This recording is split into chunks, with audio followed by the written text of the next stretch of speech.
Vou fazer uma nova introdução, tá? Então, pessoas, boa noite. Quem estiver vendo pelo YouTube, né? Estamos aí na nossa segunda aula de estruturas. Vamos continuar a nossa revisão sobre agregados. E se tudo der certo, vamos começar a falar sobre lajes, vigas, pilares e sapatas, tá? Então, hoje o assunto nosso é até lajes aí, já tá bem bacana. Tá gravando, mas vou falar mesmo assim, perguntar para vocês. Eu falei que ia disponibilizar aquela apostila lá e que até ia fazer outra, acabei não fazendo, tá? Ainda. Mas eu descobri que eu não posso simplesmente chegar lá e postar aquela apostila para vocês no Siga, tá? Não posso fazer isso. Eu posso, talvez, tipo, mandar pelo WhatsApp, assim, sem o povo saber, tá? Tô gravando, isso aqui tem que cortar depois. Mas eu posso, tipo, mandar pelo WhatsApp para vocês, se for o caso, mas disponibilizar lá eu não posso, que não é minha. Ou vocês vão ter que esperar uns diazinhos só até eu fazer a minha mais resumida, tá? Daí vai estar disponível para vocês lá também, certo? Então, beleza. Boa noite, Ruth, seja bem-vinda. Perdeu nada ainda, só os informes. Boa noite, professor. Boa noite. Seja bem-vinda. Então, pessoas, vamos lá, continuando então com a nossa revisão, para a gente não esticar muito.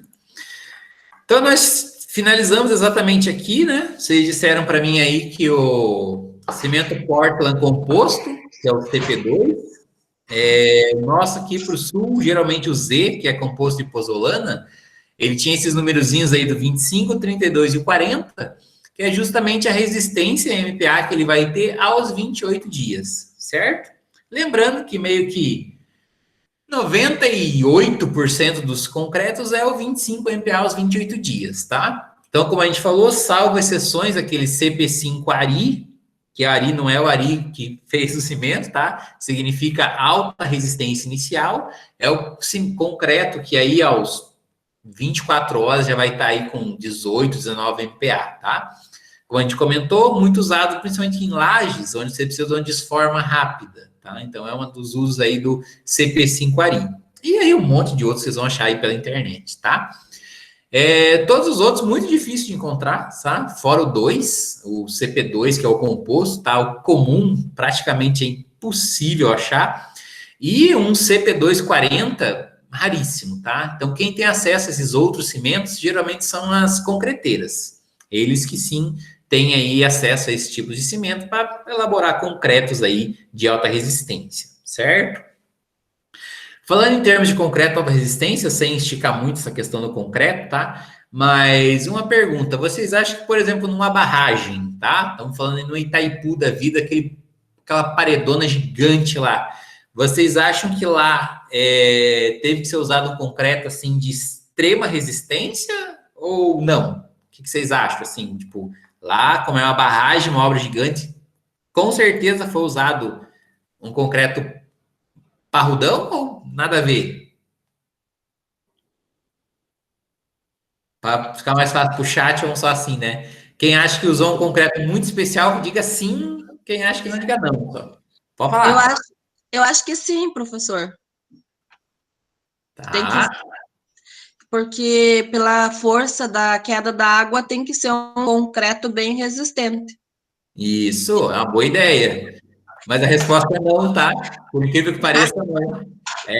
A barragem, diferente de tudo, a única coisa que ela precisa é ser pesada. Ela tem que ser muito pesada, tá? Extremamente pesada e não pode ter fissura, tá? Então, não, o concreto não precisa ser resistente. O concreto da Itaipu, acho que tinha 8, 9 MPa. Só que ele não podia ter nenhum tipo de fissura, porque aí a água ia fugir.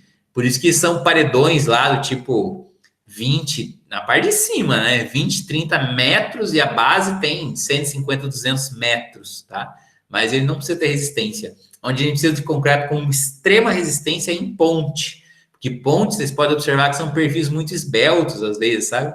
E para cargas muito altas. Você pensa que aí você tem pontes, pensa uma ponte simples, tá? Uma ponte aí de 10 metros de comprimento. Ponte que você deve passar com o carro por cima dessa e nem perceber. Mas essa ponte tem que aguentar um caminhão, tem que aguentar lá uma carreta, às vezes de 27 toneladas. E se você tem lá os eixos, vamos dizer, só os eixos traseiros, estão falando em 3, 14 toneladas em um pedacinho de ponte. Então, é muita coisa. Então, em ponte, você precisa de concretos absurdamente resistentes, tá? E não de secagem rápida, vocês podem ver que obra no Brasil, pelo menos, é um absurdo o que os caras demoram para fazer uma ponte, né? Tipo assim, é inimaginável até, tá? Mas tudo bem, né? E vai de sistemas construtivos, etc. A gente vai falar um pouco disso hoje, ok? Se vocês quiserem comentar, por favor, só abre o áudio aí e fala, tá? Então, sobre o cimento que a gente tinha, tá? Basicamente isso aí. Quem tiver um pouco mais ligado aí na construção civil deve saber que nessa época de pandemia aí a coisa está complicada, tá? Tá bem complicada, tem muito material faltando, tá? Hoje mesmo eu precisei comprar uns materiais, aço, eu consegui aço aí para entregar tipo uma semana de prazo, concretos 3, 4 dias, concreto é a coisa mais simples do mundo, assim, concreto de 25 MPa, assim, nada demais, de 20 de slump, coisa comum. E alumínio, estamos aí com prazo de 60 dias, então a pandemia aí judiou um pouco. E é estranho, porque você pega aí, por exemplo, aço, ou você tem o quê? CSN, Vale, Gerdau, sabe? Essas grandes, e, tipo, tá faltando aço. Fui comprar hoje uma barra de 12,5, de meia polegada, não achava em lugar nenhum. Aí acabei achando uma material de construção de vila, que devia ter umas 5 barras jogadas num canto lá, consegui comprar quase pela metade do preço, sem bobear. Então, dei sorte ainda, né? Mas tá meio complicado, tá? Então, um dos pontos aí que a gente vai passar, a gente já falou na última aula sobre concreto, cimento, pasta, argamassa, toda aquela coisa, tá? E muito rapidamente eu vou falar aqui sobre os agregados. Então, o que são os agregados? Agregados são areia e a brita, tá? Esses são os dois agregados. Para os técnicos e edificações que estão aí quase formando, faltam uns meizinhos para vocês se formar. Pergunta: posso fazer um concreto só com areia, sem brita? Aí a próxima pergunta: posso fazer um concreto só com brita, sem areia? No caso, concreto com areia e água, né? Isso. É concreto, tipo areia, água, se for o caso, algum aditivo. Mas, tipo assim, eu preciso ter brita, eu preciso ter o agregado graúdo? Ou eu preciso ter areia, o agregado miúdo? Eu Vai aprendi, depender da ocasião. eu aprendi que a areia e a brita é mais para fazer volume. Então, eu acho Professor, que... Pode dizer, Cristian. professor, viu? O professor está dizendo, no caso, o momento que tem que usar areia com desculpa, cimento com areia e o... Que louco. Não sei o que aconteceu lá. Enfim, o professor quer dizer que o momento que a gente tem que usar para trabalhar com cimento com areia e no momento tem que usar para trabalhar com cimento e brita. Não, eu Claro, digo com água assim, por incluso. exemplo, vamos dizer que a gente fosse fazer uma viga, por exemplo, tá? Tá. E aí a gente não tem areia. A gente pode fazer essa viga só com brita, cimento e água? Ou eu tô lá na obra e não tem brita. Eu posso usar só areia, água e cimento para fazer essa viga? Ou eu tenho que ter brita e Areia, tenho água e que ter cimento. areia? Professor, eu já vi essa resposta para isso, mas eu não me lembro. Relaxe. Assim, depende da situação, tá? Não é comum. Ruth, você tá certa e errada ao mesmo tempo, tá? O que você falou tem lógica, sim. Principalmente brita, tá? Em alguns elementos estruturais, ela só serve para encher. Ela não tem resistência, ela não serve para isso, tá? Ela é realmente só enchimento. Mas, por exemplo, isso não se aplica a pilares, tá? Pilares, vigas, tá? Isso não se aplica, porque ela precisa da resistência da brita, sim. Então, por exemplo, se fazer um pilar só com areia, extremamente ruim, não dá, tem que ter a brita, tá? Você fazer uma laje sem brita, dá, beleza, é um elemento que permite isso, tá? Você fazer uma sapata sem areia, dá, por incrível que pareça, dá, mas fica horrível, nossa, fica uma horrível do mundo, aquele monte de pedra colada, parece que você tá comendo aqueles... Não tinha um docinho, um doce que era feito de arroz, assim, cheio de buraco, assim? É tipo aquilo, sabe? Fica horrível, assim, o troço. É feio demais. Mas é possível, tá? E por que usar os dois? Então, justamente o que você falou. Os dois vão dar um enchimento. Um vai preencher o vazio que o outro deixa, tá? Então, a sua peça, ou a sua estrutura, ela fica mais bonita, mais apresentável. E não só isso, mas você não quer, por exemplo, que o seu pilar tenha um monte de buraco. E por que eu não quero que o meu pilar ou a minha viga tenha um monte de buraco? Parecendo um queijo. Por quê?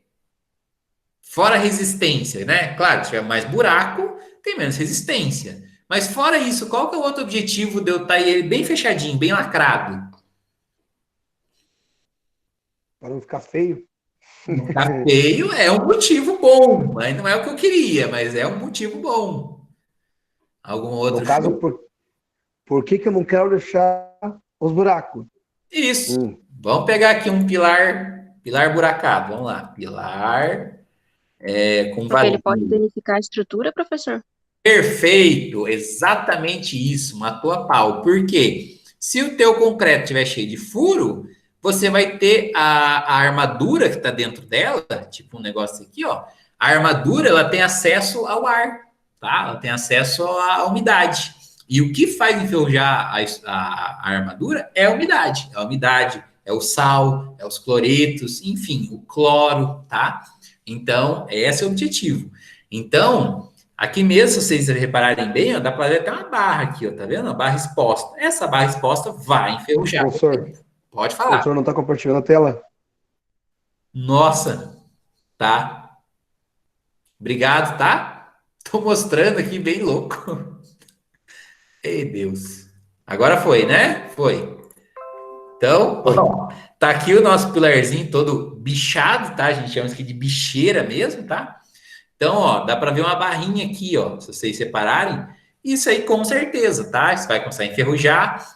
E qual que é o princípio de não enferrujar? O que que acontece? Bom, a ferrugem, ela corrói o aço. Então, uma barra que tinha 10 milímetros, com o tempo ela vai ter 8, 7, 5 e ela vai consumindo. E você calculou aquele pilar, aquela viga, para uma barra de 10, não de 8, tá? E esse é o problema da ferrugem. E como vocês devem saber, a ferrugem, ela não fica estática, né? Ela vai aumentando. E uma vez tendo contato com a barra, não é só a parte exposta que enferruja, e sim a parte interna.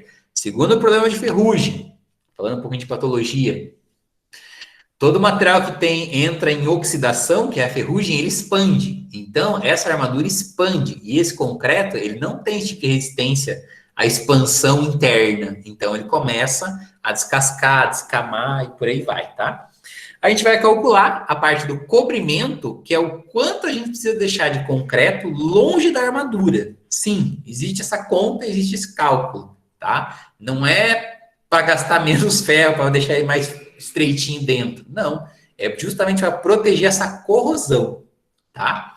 Isso que a gente está falando em casa. Agora, pensem, por exemplo, um pilar que fica dentro do mar, numa plataforma petrolífera. Pensa aquela água do mar chegando num pilar. O que vira aquilo lá se você não fizer um troço bem feito? E por isso que vem todos esses estudos de agregados, etc. Por quê?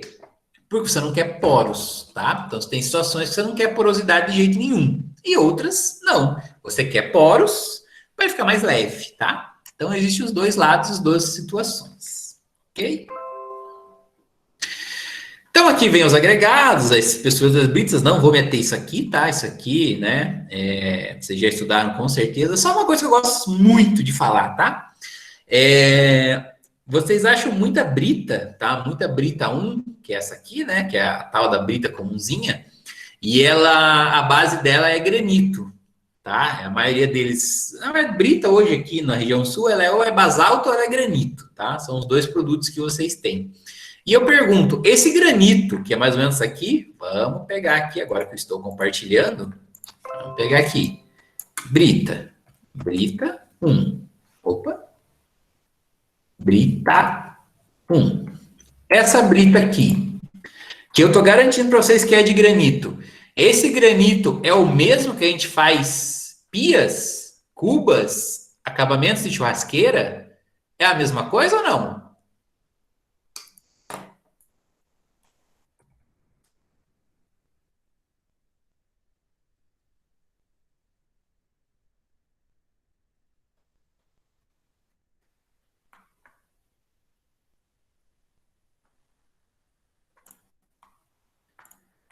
Deixa eu ver se consigo abrir grande aqui. Não consegui muito. Então a pergunta é: essa brita aqui do concreto é essa mesma Esse mesmo granito aqui que faz essas peças lindas, maravilhosas aqui de decoração? Acredito que não. Acredito que não. Um bom chute, tá? Mas é o mesmo. É exatamente a mesma rocha, tá? Eu sempre passei isso lá em solos, quando eu dava aula de solos, mas é a mesma rocha, é o mesmo granito. A diferença é que esse é uma placa gigante que foi polida. E essa aqui são pedacinhos minúsculos. Se você tiver muita paciência e pegar uma pedrinha dessa aqui e ficar polindo ela, tá? Claro, com equipamento, não é que fez na mão, né? Mas ela fica tão brilhante quanto essa aqui, tá? Então, é a mesma, tá? Legal. Teve uma vez lá que eu peguei uma esmerilhadeira e lixei uma lá, ficou bem brilhosa lá, bem, um negocinho bem bacana. Mas vamos lá, continuando. Só a última coisa para falar de agregados, que eu acho bem importante, eu não sei se vocês estudaram isso, é vocês chegarem a estudar agregado reciclado, que seria justamente pegar o resíduo, o resto de viga, o resto de pilar, quebrar ele e transformar em agregado graúdo? Chegaram a estudar alguma coisa assim ou não, em materiais? Alguma coisa, professor.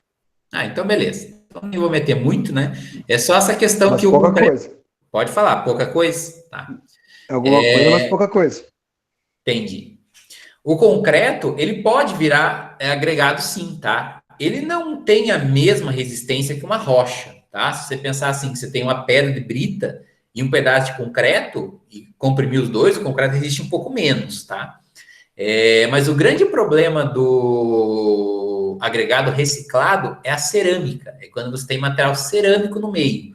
Por exemplo, o resto de uma parede, tá? Com argamassa, coisa e tal. Esse agregado, além dele não ter resistência nenhuma, ele é tipo, muito ruim, porque ele é uma argila, essa argila ataca a armadura, tá? Então, não pode ser usado. Então, para armadura, não. Pode ser para outros fins, enchimentos, etc. Tá bom? Só para dar uma pincelada aqui nos agregados. Vamos para frente. Água, não preciso falar. Concreto armado, já falamos bastante, tá? Então, o tal do concreto armado, que é essa mistura aí, que o pessoal pegou areia, agregado miúdo, agregado graúdo, água, aditivos e a armadura, e fez o tal do concreto armado. Como a gente viu, tá? É exatamente isso aqui. Então, ele é um concreto com armadura e a aderência.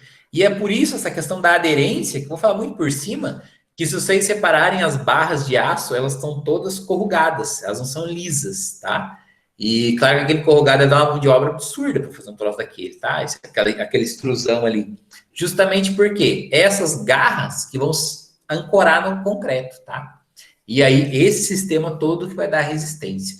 Que se ele fosse uma barrona lisa, ele podia sim escapar do concreto, tá? Difícil pensar assim, mas seria possível, tá? Beleza.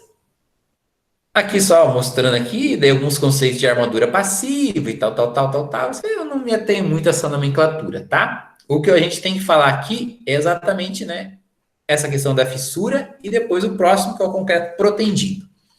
Então, assim, quando o pessoal começou a trabalhar com concreto, eles viram o quê? Quando você não tem armadura, tá? Isso aqui embaixo é uma armadura, tá? Bem simples. Quando você não tem ela e você rompe uma viga, ou tem algum esforço numa viga, ela rompe de uma vez, tá? Por quê? Porque o concreto não resiste à tração. É simples assim, tá? Então ela vai lá, rompe, fissura e quebra no meio. É isso que acontece. E quando ela tem estrutura, em vez dela romper, quando tem estrutura não, quando ela tem a armadura, em vez dela romper de uma vez, ela começa a dar várias fissuras, tá? Então, em vez de dar uma fissura grandona, ela dá um monte de pequenininha.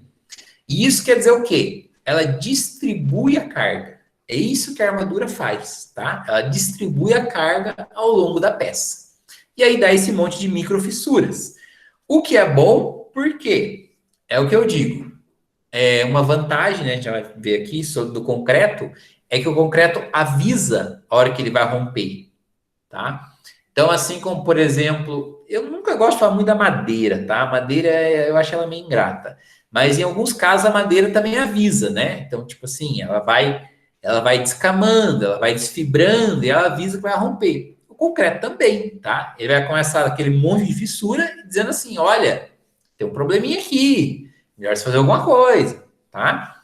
Aonde que não acontece isso? No aço, tá? O aço não. O aço, quando ele tem esse tipo de fissuração, ele pode até entortar um pouco, mas ele entorta e o próximo patamar de escoamento dele é rompimento, tá? Então, o aço já não tem essa capacidade, pelo menos o aço carbono, tá? Não o aço doce. Então, ele rompe de uma vez, certo? E concreto protendido. Já estudaram concreto protendido? Sabe o que é concreto protendido? Não lembro. Não lembra? É bom. Concreto protendido é aquele concreto muito usado em pré-moldados, tá? Então, pontes, vigas pré-moldadas, que é o quê? Deixa eu ver se eu tenho uma fotinha aqui. Uma fotinha é aqui, ó. Então, por exemplo, aqui, ó, é um exemplo de uma viga. Então, como que você faz um concreto protendido? O que os caras perceberam? Que se você tiver lá uma forma e você der uma tensão, você tracionar as barras de aço antes da concretagem, então o que acontece? Pensa comigo. Você pegou uma barra e puxou ela. Você deu uma tensão nela, deu uma força nela. Concretou e esperou secar. A hora que você solta esses engates, essa armadura, ela tipo tenta comprimir a peça, ela tenta voltar para o lugar. Quer dizer o quê? Ela funciona muito melhor, porque essa resistência que ela vai ter daí à fricção, ela vai ser ainda mais aumentada, tá? Então isso é o concreto protendido. Protender é aplicar uma carga antes da cura. E tá muito comum isso hoje em dia, tá? Principalmente quando você compra estrutura pré-moldada. Então, toda pré-moldada que você compra, que é aquelas peças grandes que já vem de fábrica, eles têm feito concreto protendido, tá? Justamente para... Nossa, eles conseguem, tipo assim, operacionalmente, uma viga que teria que ter 10 barras de 10, pode ter 6 barras de 10 e aguenta a mesma resistência, entendeu? Então, esse é o pulo do gato. Gastar menos e oferecer... Mas então, nesse concreto protendido, ele estica a ferragem. Exatamente. Exatamente isso. Explica de novo, professor, o que acontece depois que estica essa ferragem e Sim. solta. Então, ó, eles esticam a ferragem, então pensa assim, ela é esticada, aí ele vem aqui e concreta a ferragem, tá esticada ainda, tá? Ele vem e concreta a viga, por exemplo.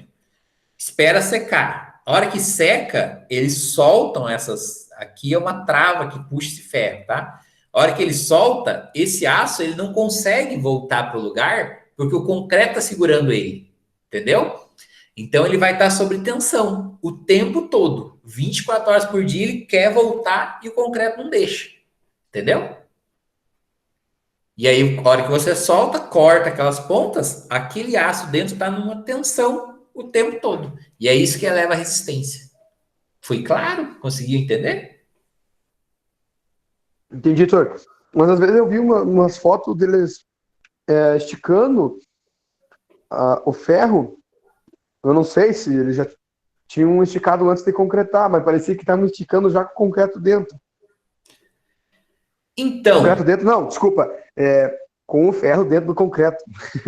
Sim, sim. Não, se ele tiver mole, ainda é possível. Tipo, se o concreto não tiver curado, sabe? Mas não é muito comum fazer isso em obra, tá? Até porque esses equipamentos para tração de concreto é meio cabuloso, assim, sabe? É umas prensas meio parruda, assim, sabe? Mas é possível. Eu já vi fazer em obra. Só que, claro, uma proteção feita em obra não compara com a proteção feita numa fábrica, né? Porque, na verdade, se você vê isso aqui é o quê? É uma fábrica de viga. É isso, entendeu? É uma fábrica de laje. É uma fábrica, sei lá, de por exemplo, manilha, né? Esses tubos de manilha, é uma fábrica de manilha. Não que a manilha é protendida, tá? Não é. Na verdade, é bem mal feita, inclusive. Mas é uma fábrica, tá? Então, é uma indústria de construção civil. Então, mais comum do que em obra, por causa desses pistões e coisa e tal. Mas dá para fazer, tá? Já vi. Claro que você não vai ter, vamos dizer, se a fábrica chega lá, uma viga vai ter, vamos dizer lá, vai ter um índice de elasticidade de 80. Em obra você vai conseguir, tipo, 10. Mas é alguma coisa, tá? Então, isso é o concreto protendido, certo? Aqui mostra também mais algumas coisas, tá? Tá vendo o tamanho das maquinonas? Então, isso é cabuloso, entendeu? Não é coisinha miúda, assim. O troço é cabuloso mesmo. Mas tem um problema, né? Nem tudo são maravilhas para o concreto protendido. Sabe aquele esquema da fissura, de avisar que vai trincar? Então, aqui não acontece isso. Concreto protendido, se ele romper, é uma vez só, tá? Então, tipo, ele não avisa. Ele vai lá, rompe, aquele aço estoura, né? Porque ele já está sob tensão e acaba com tudo, tá? Então, concreto protendido tem esse problema. Por isso que não pode ser feito de qualquer jeito também. Mas cada vez mais na construção civil o pessoal está optando por esse tipo de coisa. Você tem menos aço, você tem vigas menores, tá?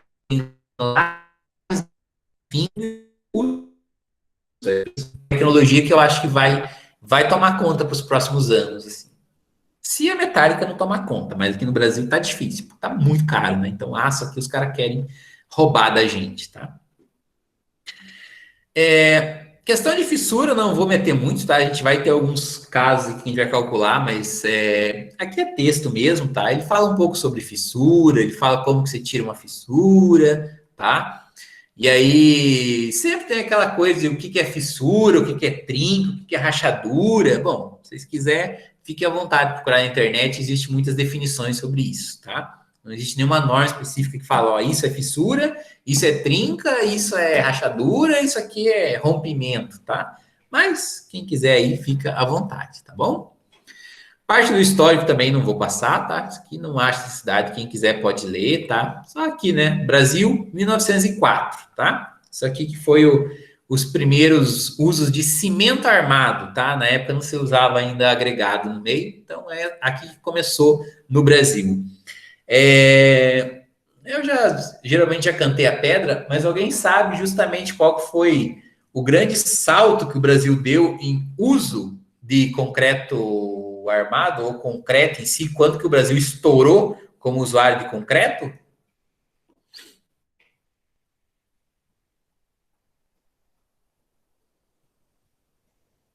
Foram dois momentos, na verdade, assim, duas obras gigantescas que aconteceram. Eu já cantei a pedra, já vou falar de uma vez, nem precisa falar. Foi na construção da Itaipu, tá? Foi muito, absurdamente usado concreto em Itaipu, e depois na construção de Brasília, né? Que o Oscar Niemeyer não sabia viver sem o tal do concreto, né? Então, ele colocava até concreto por cima do concreto, se ele pudesse, né? Então, foram as duas maiores obras. Foi onde surgiu as grandes fábricas de cimento e concreto aí do Brasil, inclusive o Votorantim, surgiu a Vale, todas essas outras grandes empresas, tá? Então, só para constar. Então, isso é no Brasil. E aí, aqui só fala um pouco sobre vantagens e desvantagens, que vocês já devem saber, né? Então, se você pensar assim, eu falo assim, vantagens e desvantagens em relação a quê? É isso que eu acho que a gente tem que sempre ter, assim, tipo, o patamar. Então, vamos falar um pouco em termos de estruturas que a gente tem hoje. Num termo geral, tá? Não só viga, pilar, mas no geral. Então, a gente tem o quê? Primeiro, madeira, tá? Se vocês quiserem também falar aí, vocês ficam à vontade, tá? Mas então, o que a gente tem de madeira? Então, por exemplo, qual vantagem e desvantagem de madeira? Bom, madeira é leve. Vantagem, pode fazer um monte de coisas diferentes, né? Você pode moldar ela de várias formas diferentes, tal. Você tem, né, cores, tal, vai dar uma vantagem. 3 eu lembrei aqui, tá? É bonita, eu concordo, né? Tem estrutura de madeira que é bonita, tal. Desvantagens. Durabilidade, acho que esse é o principal da madeira, o principal problema, tá? Você tem aí estruturas de madeira que, se não tiverem tratamento muito bem cuidado, você tem estruturas aí que aguentam 20 anos, o troço já está deteriorando depois que, né, você tira da natureza. Outra vantagem que é escasso, tá? Então é muito escasso, por exemplo, hoje a gente não, né? Deus o livre, você ter alguma coisa de embuia, de IP, de MOG, você é preso, né? Que mais? Aquela Jatobá, por aí vai, né? Pau-Brasil, então já começa a ficar complicado. Aí você tem um monte de pinos. E pinos, Deus o livre, né? Não tem como, né?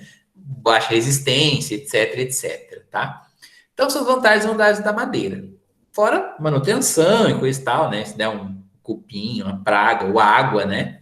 Achei que isso é um absurdo. Eu sempre gosto de comentar rapidinho aqui com a nossa aula de estruturas. Vocês sabiam que aqui em Curitiba mesmo, aquele prédio que é até bem famoso, talvez vocês conheçam, que é o tal do Edifício Garcês, que é onde as crianças cantam lá, no Natal. Esse ano ninguém vai cantar nada lá. Mas é um edifício bem famoso que o HSBC sempre promove essa canção de Natal aqui em Curitiba. É um prédio de 6 andares e toda a fundação dele, as brocas, no caso, né, é feita com eucalipto de 15 a 20 metros. Vocês acreditam nisso? O prédio é inteiro de concreto, feito em cima de estaca de eucalipto, tá? Eu não tenho foto para mostrar aqui para vocês, mas eu vou correr atrás, se tiver, eu vou mostrar para vocês. É impressionante, assim, sabe? Recentemente foi feita uma manutenção e é um prédio centenário, é um prédio, se não me engano, de 1918, coisa assim, sabe? Uma coisa absurda. E as fundações são vigas de eucalipto, tá? Então... É que provavelmente, como não entra oxigênio lá dentro, não poderia ser madeira. Exatamente. E aonde começou... Lá na Itália, professor. Pode falar. Na Itália tem bastante construção lá que é feito debaixo da água e a fundação bastante lá é feito com madeira, que foi feito antigamente, né? Porque Sim. não entra oxigênio, não pode ser madeira. Exatamente. Essa é a ideia. Na água Fica tem um cerne. seus outros problemas por causa da umidade em si, né? Que pode ter algum agente, alguma bactéria. Mas eu concordo plenamente, tá? Itália, França, Alemanha, muita coisa de madeira lá. E tá lá até hoje, né? Só que aqui eu acho mais gozado, porque aqui o nosso é eucalipto. Tipo, não é uma coisa nobre, entendeu? Se você pensar, né, que é o troço lá, sei lá, um pau-brasil, um embuia, parece mais lógico você deixar um troço dentro da água e tudo, né? Mas o eucalipto, meio esquisito, né? Para professor, né, professor do céu, mas aqui no interior, aqui no pessoal, uso muito eucalipto para fazer estrutura de paiol, essas coisas, de cobertura, porque o eucalipto, cerne, é bem resistente.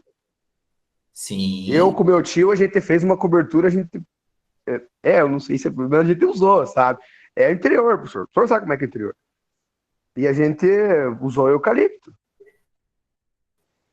E tá até hoje, e tá firme e forte. Pode lá dar uma machadada que ele vai quebrar o machado.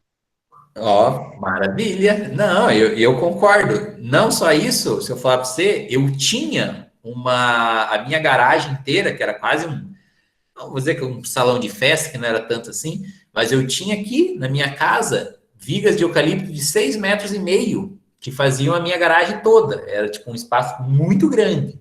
Vigas de eucalipto de 25 de diâmetro, assim. Só que eu tive um problema gigante. Eu tive um problema gigante com o eucalipto meu aqui, de 25 de diâmetro, e ele aguentou 5 anos. Passou 5 anos, ele começou a entortar, desfibrar, rachar, que eu tive que desmanchar. E isso eu fiquei meio triste com isso, sabe? Tipo assim, gastei muito dinheiro para fazer esse telhado de eucalipto. Ficou bonito, aparente, assim, bem dimensionado, tava tudo certo. Mas não aguentou, sabe? Tipo, alguma coisa aconteceu, era telha de barro em cima, era bem pesado e tal, mas mesmo assim me desanimou muito essa questão do eucalipto, sabe? Porque não aguentou. Pois é. Engraçado, né, professor? Aquela lá que nós fizemos já tem quase uns 8 anos já. Eu acredito que aqui no meu caso o grande problema foi o vão, sabe? Porque o vão era 6,5 metros. E eu acho que isso aí foi demais para o eucalipto ao longo do tempo, sabe? Eu sei que construções, né, até mais remotas, assim, interior, o pessoal usa muito, mas eu não vejo um vão tão grande assim, sabe? Você vê vão aí de 4 metros, 5 metros, e aí ele aguenta bem. Acho que mais que isso é meio complicado, sabe? Eu tive uma experiência bem ruim, assim, porque eu gastei muito, tive que jogar tudo fora, e agora eu tô fazendo tudo de novo com costura metálica, pra vocês terem uma noção. Eu tô em obra aqui em casa, tá um inferno, na verdade, né? E eu tenho concreto armado, tenho metálico, tenho o que vocês podem imaginar. Mas madeira, eu pulei fora. Eu não quero mais. Desculpa, eu não quero mais não, tá? Mas, quem quiser, tá aí para todo mundo, tá? Mas, mas em cima, mas ali onde é que segura a cobertura, em cima do forro ali não tem madeira, professor? Na minha casa, não. Na minha casa é aço. Nossa Senhora! Não tem madeira. Eu já tive muito problema com madeira, com cupim, com... Não falo nem cupim. Cupim, eu nunca tive problema com cupim. Se eu falar para você com o que eu tive problema com estrutura de casa, assim, de telhado, foi com infiltração, você acredita? Tipo assim, aquela goteira, aquela infiltração que via dando na madeira até apodrecer a ponta do caibro, e aí não dá para trocar aquele troço, assim, não tem jeito de você remendar aquilo, sabe? E aí você tem que trocar um pedaço grande, você tem que trocar uma terça. Tipo, eu tive muito problema já. Eu sou meio problemático esse negócio de madeira, sabe? Só azarado mesmo, acho que essa é a questão. E aí, o meu telhado mesmo hoje, ele é todo metálico, e hoje eu tô tirando o Eternite que eu tenho e tô colocando telha de zinco, porque também é outra porcaria, não deu certo comigo. Esse negócio de Eternite aí não rolou também não, tá? Mas eu sei que tem, e tem muito bem feito, tá? Eu acho que as madeiras que chega pra gente aqui é um troço meio segunda linha, sabe? Não é possível, sabe? E é coisa boa, tipo, eu usei Itaúba, usei Cambará, usei tipo, o que o povo usa, mas é muito azarado. Né? Mas tudo bem, vamos lá. Bom, madeira é isso, tá? Vamos pro próximo. Próximo, vamos falar do quê? Vamos falar de concreto armado mesmo, tá? Então, concreto armado, como a gente já tá falando aqui, usa para tudo, tá? Então, concreto armado você pode fazer curva, pode fazer redondo, pode fazer cúpula. Quando eu falo cúpula, vocês entendem que é uma cúpula, né? Cúpula é aquela abóboda de igreja, aquela coisa loucura lá, tá? Então, isso é uma cúpula. Então, fazer isso na madeira era infernal na época. Opa, alguém quer falar? Pode falar, tá? Sim, senhor, a gente sabe a cúpula. Então, beleza. Então, as cúpulas, tá? Então, essas coisas aí de concreto, né? Perfeito. Que mais? Vence vãos razoáveis, tá? Não acho que seja assim, a melhor coisa para você vencer vão, mas funciona, tá? Eu acho que hoje, de todas elas, é uma das mais baratas, tá? Muito mais que o aço, pelo menos, tá? E uma série de vantagens, tudo que a gente vai conversar aí. Terceiro que se usa muito, estrutura metálica. Qual que é o problema? Caro. Aquela caro para bodega, tá? Caro. E para você ter, tipo assim, vencer vãos, coisa e tal, é complicado. Mas eu sou um adepto de estrutura metálica, tá? Eu gosto muito de estrutura metálica, porque você fez uma vez só, tá? Desde que você não tenha problemas, patologias de ferrugem, coisa e tal. Rapaz, você botou aquela viga, aquele perfil I ali, aquele perfil I vai morrer ali, você morre e ele tá ali ainda, entendeu? Desde que fez feita uma manutenção decente como qualquer outra. Mas eu sou adepto aí de estrutura metálica, tá? A gente vê que mesmo estruturas mais simples, com cantoneiras, tipo treliça feita de cantoneira, aquela coisa que nem poderia ser feita, tá aí e aguenta muito, inclusive, tá? Então, é o terceiro caso aí. Mas caríssimo, tá? Você falar em preço, é disparado aí, quase o dobro do que seria uma estrutura de madeira para telhado, por exemplo, né? Claro, depende da região, porque a madeira aqui também não tá barata não, hein? Vou falar pra você. Ou eu fui comprar umas tábuas de pinos aí e caí pra trás. Pela a mãe do guarda. Que diacho de pinos caros já na bodega. Mas faz parte. E por último, os quartos, que a gente pode falar aqui, não é o nosso assunto, mas, né, entra bem devagarinho aí, é os steel frame ou os wood frame, que é aqueles do drywall, que são de aço galvanizado ou de madeira, tá? Nos Estados Unidos. Então, aquilo lá sim é um tipo de estrutura. Só assim, professor, mas é aquela estrutura de aço? Não, não é uma estrutura de aço. Ah, professor, mas é uma estrutura de madeira? Não, não é, tá? É um sistema construtivo específico que aqui no Brasil ainda engatinha, tá? Ainda é uma coisa assim, tipo, muito pequena. E eu falo para vocês, eu não acho que isso no Brasil vai para frente. Até por lobby de concreteiras, coisa e tal. Tipo, ninguém tem interesse que o steel frame vá para frente aqui no Brasil. Essa é a grande verdade, tá? A CSN, para que ela vai vender uma latinha de 0,5 milímetros se ela pode vender uma parruda de um metalon de 5 milímetros? Então, não tem porquê, tá? Então a pessoa da metálica não quer, o pessoal do concreto não quer, e o pessoal da madeira, então, se lasque, que eu vou ficar fazendo... Né, um painel de pinos aí, o cara não quer, vai ter pinos cru lá, de tudo mofado, aquilo que ele quer te entregar, entendeu? Então, é difícil entrar essa tecnologia no Brasil. Existe, é boa? Sim. E o brasileiro faz certo? Não. O que eu vi até hoje, eu trabalhei muito com isso, fiz muita coisa de steel frame, é muita besteira, tive que arrumar muita obra, sabe? É muito mal feito, essa é a realidade. E aí você fala assim, professor, mas os americanos, não fica bom? Não, não fica bom, tá? Se alguém já foi lá e viu o que os caras fazem, não fica bom. Os americanos jamais vão ter o acabamento que o brasileiro tem, tá? Jamais. Quem já teve a oportunidade já viajou para fora e eu viu construções por aí, gente, são muito porco, mas grotesco, sabe? Foi um absurdo. Uma coisa que a gente faz, eu falo que Nossa, você... a gente vê ó, as fotos lá das casas dos homens lá e tá bonitinho as casas. Sim, mas de longe. Vá ver de perto pra você ver. Quem aí tiver TV a cabo, quiser ver no Discovery, tem aquelas construções remotas que os caras fazem umas casas lá no Alasca. Rapaz do céu, você vê que a casa tá torta pela TV. Você imagina lá na Vive a cores. Já tive a oportunidade de ir para fora, já vi. E uma coisa que eu acho absurdo, e tipo, pro brasileiro isso chega a ser quase um absurdo. Vamos, bem simples, tá? Você tem o seu banheiro e você tem um azulejo no seu banheiro, tá?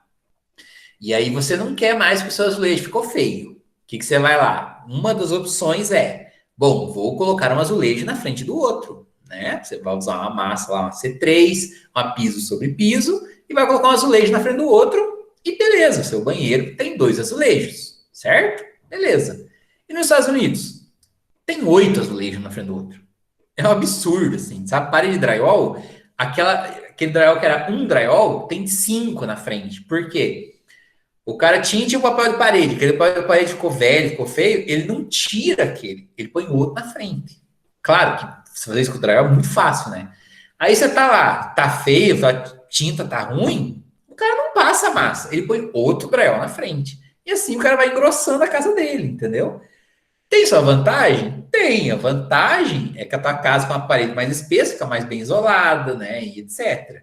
E no Brasil, quase um absurdo. Qual que é o problema? As aberturas. Meu Deus do céu, vai criar uma cobra lá dentro. Tipo, é um dos problemas você ter um lugar que cria bicho. Mas ele é bem selado, tá? Isso é difícil, tipo, criar rato, formiga, essas coisas, que é bem seladinho, assim. Só que os caras vão colocando na frente do outro, eles não tem preguiça. E qual que é o problema que eu tava falando? O problema é as aberturas. Pense, qual que você vai fazer na porta? Você vai colocar uma chapa, a porta ficou para dentro. Você vai colocar a outra, ficou mais para dentro. E janela, e por aí vai. Não tem como, entendeu? Banheiro, quem já teve a oportunidade de fazer uma piso sobre piso aí, sabe o problema que você tem nos registros. É um problema gigante. Você tem que colocar alongador, o registro não fecha, não abre, o troço fica enfiado lá dentro da parede. Você vai colocar um flexível, por exemplo, na pia, o buraco está lá dentro da parede, você não consegue apertar, tipo uma naba, tá? Isso com 2 azulejos, quem dirá os caras com 5 lá.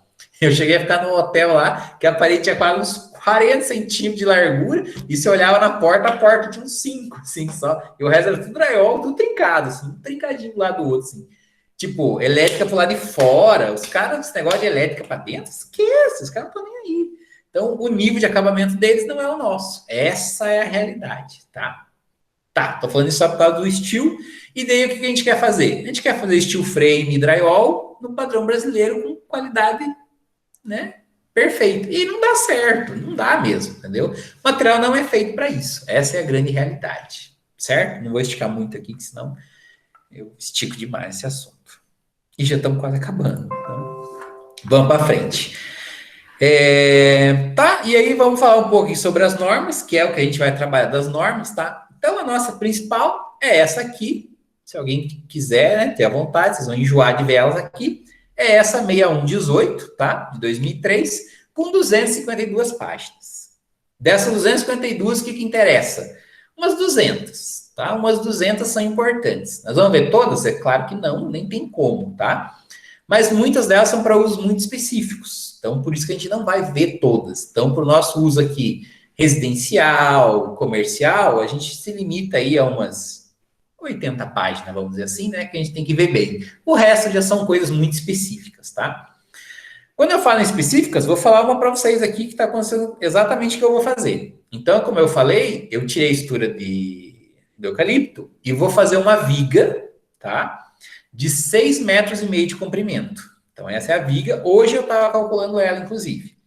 Então, a gente foi lá, peguei o pedreiro, calculei tudo certinho. Só que a vantagem é que eu já vou fazer a viga com 80 centímetros. Por causa do arquitetônico e tal, para ficar na medida. E calculei pela armadura mínima, armadura dupla. Ô, professor, pode falar. como assim 80 centímetros? de altura. Ah, bom. É que Altura o da professor minha falou de viga. centímetro, daí eu fico pensando em centímetro quadrado, de largura, de Não, não, comprimento. não. Eu achei que eu não me expressei muito bem. Ela vai ter 80 centímetros de altura por 20 de largura. E vai vencer um vão de 6,5 metros. E ela não vai ter carga, praticamente, porque é só um telhado que vai apoiar nela. Ela mais é um arquitetônico. E o grande problema dessa viga, que é o que a gente vai aprender a calcular aqui, não é a carga. O que foi o problema dela? O peso dela é o problema. Ela é muito pesada. Esse é o problema. Por quê? Porque ela é de concreto. Então, como a gente falou aqui, né, Ruth, quando a gente estava falando, por exemplo, se eu faço uma viga dessa com isopor, ela podia ter, acho que, tipo, 1/3 do aço que eu vou gastar nela, tá? Por quê? Porque ela é mais decorativa do que estrutural. Essa é a verdade, tá? Não vamos usar isopor, porque infelizmente ainda usar isopor em viga é uma loucura, tá? E mais em viga, né? Tipo, ela é um perfil muito estreito. A tendência é o isopor flutuar, fica cheio de bicheira, fica pior do que se não tivesse feito, tá? E aí a gente vai usar alguns outros sistemas que a gente vai ensinar aqui para vocês, que a gente chama de armadura dupla. A armadura ela vai ser ancorada no pilar, então o pilar vai estar ajudando a segurar um pouco da carga, enfim, tá? Mas só para vocês terem uma noção, vou usar dois termos aqui para vocês entenderem que a gente chama, que é a flecha da viga e a contraflecha. A flecha é o quê? Vamos dizer assim, a flecha da viga, a viga, ela nunca é reta, tá? Quando você constrói ela, ela sempre é meio torta assim mesmo. Isso é a flecha da viga, tá? É o quanto ela já vem torta de fábrica, vamos dizer assim. E por que a gente faz viga assim? Porque quando você assenta ela, primeiro que ela vai ter o peso dela, que vai tender para o lugar, e depois toda a sobrecarga que você vai ter de laje, de viga, de estrutura, de cadeira, de gente, tá? Então, a tendência dela é que ela fique na posição horizontal. Se vocês fizerem uma viga, por exemplo, né, um vão, estou falando de ser vão grandes, tá? Se fizer uma viga e fizer ela reta, o que vai acontecer? Quando ela der o peso, quando você colocar a carga, ela vai refletir ao contrário. E não é isso que você quer, tá? Então, fazer essa contraflecha é tipo assim, hoje em dia se entende que é meio obrigatório ser feito dessa forma, mesmo concreto feito em obra, tá? Então, quando você faz a viga, faz a forma, você faz essa contraflecha. Ah, professor, mas quanto essa contraflecha? Nós vamos aprender a calcular, tá? Uma das nossas contas é quanto essa contraflecha. Pra vocês terem uma ideia, a minha aqui, de casa, 8 centímetros. É o que ela vai ter no meio. Ela vai estar 8 centímetros para cima, para de hora que ela sentar o peso dela, a gente imagina que ela vai ficar tipo com 1 centímetro de flecha ainda. O que é bom, tá? A gente não quer que ela fique embarrigada. Essa é a questão, tá? É por segurança. Pode falar. É por segurança esse 1 centímetro. Exatamente. Segurança Professor, é um assunto que a gente vai falar muito aqui. Pode falar. viu? E se o professor colocasse aí uma viga pré-fabricada? Sim, poderia fazer uma viga pré-fabricada, encomendar, né, uma viga assim. Só que o grande problema hoje, pelo menos na nossa região aqui, de viga pré-fabricada, sabe qual que é o problema? Ela não é lisa. Ela não é um retângulo. Você entende quando eu falo assim? Ela não é um retângulo igual eu vou fazer, de 80 por 20. Ela sempre tem entradas, ela tem uns frisos, ou ela é um perfil I. Sabe quando eu falo perfil I, aquela que a base é maior? Toda viga pré-moldada hoje é assim. Eles dificilmente fazem vigas pré-moldadas retangulares. E aí, como eu vou usar mais para decoração, eu não posso ter um negócio desse. Senão depois eu tenho que ir lá encher aquilo com argamassa. Então não vale a pena, entendeu? Por isso que eu não vou usar. E claro, não é barato, né? Vamos falar a verdade, não é barato. Mas é uma ideia, tá? O que você falou é uma realidade, sim. Se você falar hoje, por exemplo, bom, a gente vai falar em lajes aqui, depois a gente vai ver isso. Meio que quase é um absurdo você fazer uma laje em obra hoje, tá? A gente vai ver isso na parte da lajes. Mas é uma ideia, sim, Christian. Assim como você poderia ter falado, professor, estrutura metálica, que você gosta tanto, por que não fez estrutura metálica? Não fiz porque se eu faço estrutura metálica, eu tenho que pôr uma chapa de cimento, fazer um steel frame, né? Steel que é aço. E aí, se eu faço isso, essa chapa de cimento trinca, fissura, e eu, como bom brasileiro, eu não quero ter a fissura, entendeu? Por isso que não foi metálica. E eu vou fazer uma mega viga de concreto. Mas quando eu estiver fazendo, vocês vão estar em aula ainda, eu vou mostrar a armadura e tal, vou mostrar o passo a passo para vocês verem como que é um diabeto, uma viga dessa. Isso. Daí o professor no final do curso vai levar nós aí para mostrar como é que ficou. Pode vir, ué. Todo mundo sobe, todo mundo no Aviação Ouro e Prata. Olha o que eu vou ter para mostrar para vocês. Primeiro, essa viga cabulosa. Segunda, muros com 4 metros de altura, que são muros de arrimo. Eles estão segurando terra do outro lado. Eu tenho sapata em L, que ela funciona, o nome é sapata escora. Ela é um L, depois ela é toda aterrada, e esse L é o que segura para o muro não cair, sabe? É isso, tipo, é um apoio que não cai. Sim. Então, é uma coisa cabulosa, assim, é uma obrinha cabulosa que eu estou fazendo aqui. Daí tem calçada também, calçada toda, eu vou fazer tudo com piso de concreto, calçada de quase 20 centímetros, quase até um caminho.